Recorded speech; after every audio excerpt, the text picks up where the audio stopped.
the way that the cushioning works with the plate, this is the perfect fast downhill running shoe.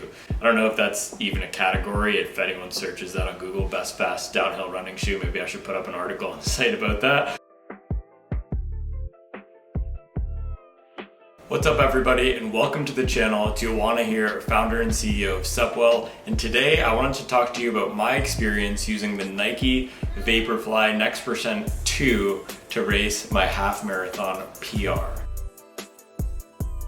So for my last half marathon, I trained pretty hard to get a sub 1:23:30 time. Throughout the training block, I did a lot of work at that goal race pace of around 6:15 to 6:25. And for all those workouts, I would pull on the Nike Vaporfly Next 2 to help me execute. The reason why I picked this shoe versus some of the other shoes in my rotation that are speed oriented, like the Adidas Takumi Sen 8 or the Saucony Endorphin Pro 3, is because this has a very soft cushion, but also a snappy and responsive plate.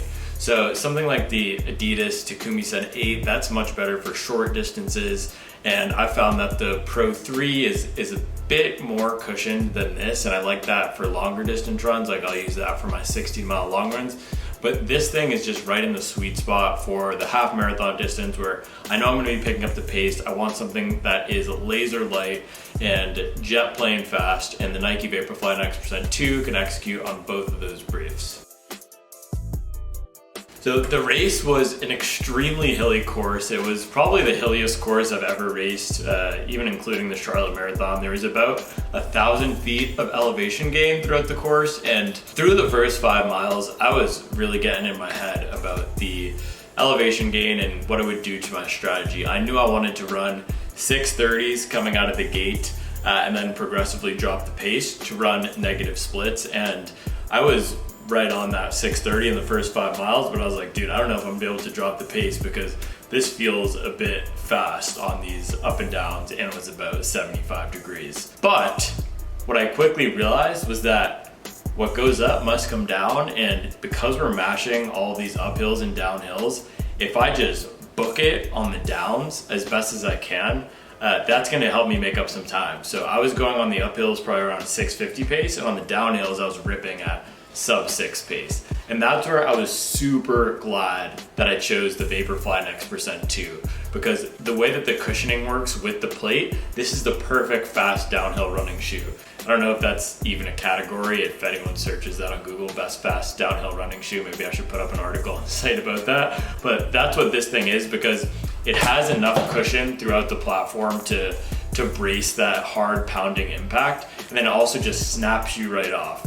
And you can see I was mashing these really hard on the downhills, so much so that it took off some of the foam on the heel here. But that was my strategy, just take it nice and easy on the ups, almost like a recovery jog it felt like, going 6:50 pace on the ups, and then just book it on the downhill, and that worked.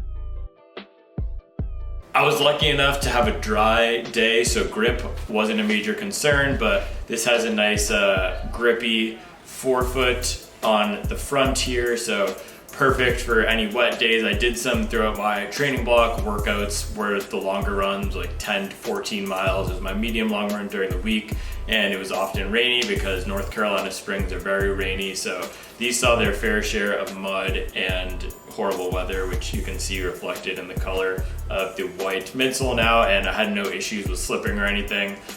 Very, very grippy shoe. Nike should try this on their Nike Pegasus trail lineup, because that was horrible in my opinion.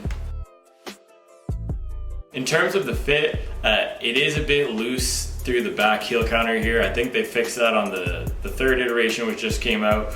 But when I crank these laces down tight, I have no problem just ripping and rocking when these are tied up and laced properly. So I think use at your own caution, but just make sure to lace them tight. And then it is a more narrow forefoot and midfoot, but I have a relatively standard width foot, so I had no issue at all with that. Thank you for watching. Like, subscribe, and stay up to date on all the latest in performance running with Supwell.